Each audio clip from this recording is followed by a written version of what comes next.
मंगलाचरण। नमो अरहंताणं नमो सिद्धाणं नमो आयरिहाणं नमो वज्रायाणं नमो लोहे सर्वसाहुणं। आज का हमारा विषय है औपचारिक सम्यक्त्व। तो आपने सम्यक दर्शन के बारे में तो सुना ही होगा कि भागवत में लिखा है, भागवत में कहते हैं कि सम्यक दर्शन प्राप्त करेंगे, और छेड़ाला में भी कहते हैं कि मोक्ष महल की प्रथम सीढ़ी। तो क्या है मोक्ष महल की प्रथम सीढ़ी? मोक्ष महल की प्रथम सीढ़ी है सम्यक दर्शन। क्योंकि अगर हमारा दर्शन सम्यक नहीं होगा तो हमारा ज्ञान भी सम्यक नहीं हो पाएगा, और अगर ज्ञान सम्यक नहीं होगा तो चारित्र सम्यक नहीं हो पाएगा। इसलिए हमें पहले सम्यक दर्शन को प्राप्त करना जरूरी है। अपन ने पिछली कक्षा में सम्यक दर्शन के 3 भेद देखे थे और उनके अंतर भी देखे थे, औपचारिक, क्षापचारिक और क्षयिक। तो इसमें पहला है औपचारिक। इसी के औपचारिक के ही आज अपन भेदों के बारे में चर्चा करेंगे और हम इनके अंतर आज देखेंगे। तो औपचारिक के सबसे पहले 2 भेद होते हैं, प्रथमोपशम और द्वितीयोपशम।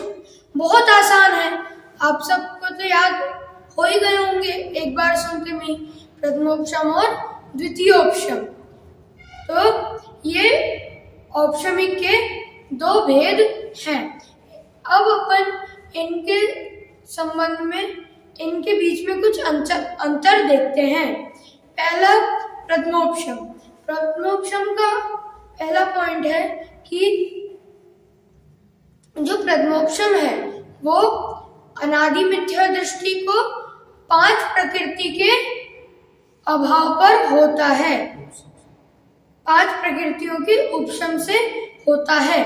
तो वो 5 प्रकृतियां कौन सी? तो अनंतानुबंधी चतुष्क, चतुष्क अर्थात 4, और एक मिथ्यात्व, अर्थात यहाँ पर मिथ्यात्व की जगह दर्शन मोहनीय भी कह सकते हैं। तो ये हो गए 5 प्रकृतियां।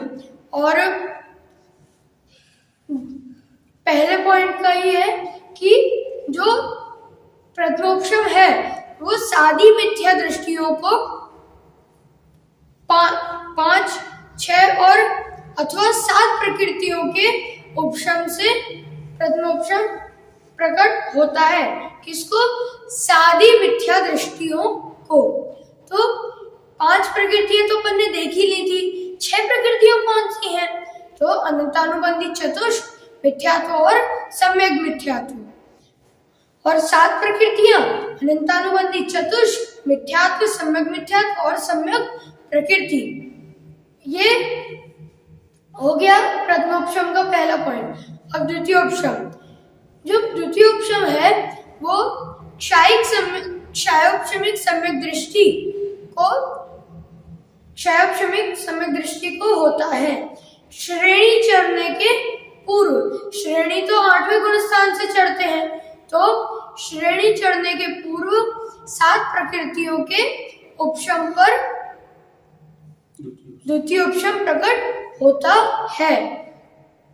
अब अपन दूसरा अंतर देखते हैं कि जो प्रथमोपशम है इसकी उत्पत्ति 4, 5वें अथवा 7वें गुण स्थान में होती है, और द्वितीयोपशम की उत्पत्ति तो 4 से 7वें के बीच में कहीं भी हो सकती है। और जो प्रथमोपशम है वो 4 से 7वें में पाया जाता है, और जो द्वितीयोपशम है वो 4 से 11वें गुण स्थान तक इन गुण स्थानों में पाया जाता है। अब अब अपन चौथा अंतर देखते हैं कि जो ये प्रथमोपशम है ये चारों गतियों में हो सकता है और मनुष्य, तिर्यंच, नरक और देव इन चारों ही गतियों में प्रथमोपशम हो सकता है और जो द्वितीयोपशम है वो सिर्फ दो गतियों में ही होगा, प्रथमोपशम और द्वितीयोपशम, मनुष्य और देवगति, मनुष्य गति और देवगति इन दोनों में ही सिर्फ द्वितीयोपशम हो सकता है।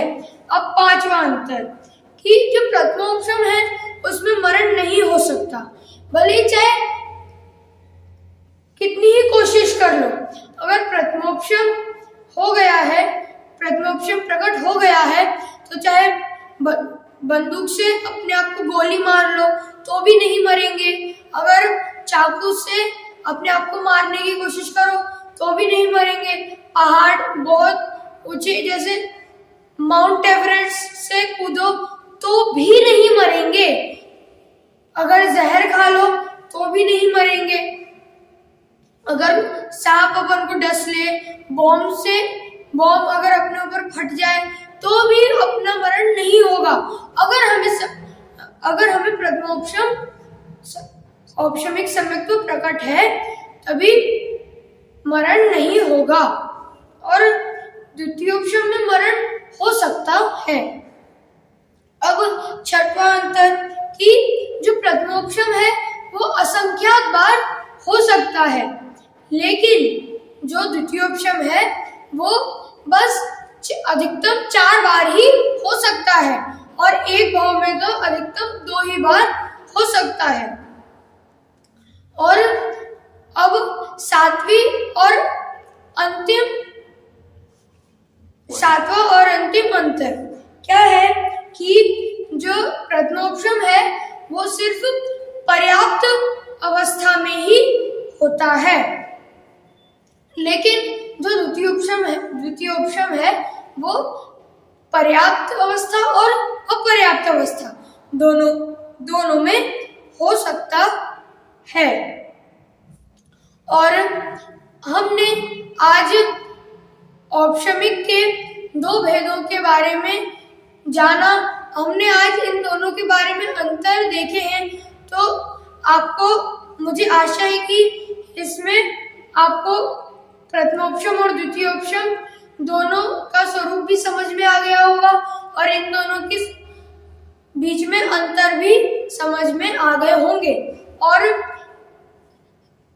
हमने पिछली कक्षा में देखा ही था कि औपशमिक, क्षायोपशमिक और क्षायिक, सबसे पहले औपशमिक होता है, फिर क्षायोपशमिक होता है और फिर क्षायिक होता है। तो हम भी इन तीनों सम्यक दर्शनों को प्रकट करके आगे चल के अपने ज्ञान को सम्यक करें और ज्ञान को सम्यक होने के बाद अपने चारित्र को भी सम्यक करें और सिद्ध शिला में विराजमान हो अर्थात मोक्ष महल में जाएं। इसी मंगल भावना से विराम। जय जिनेन्द्र।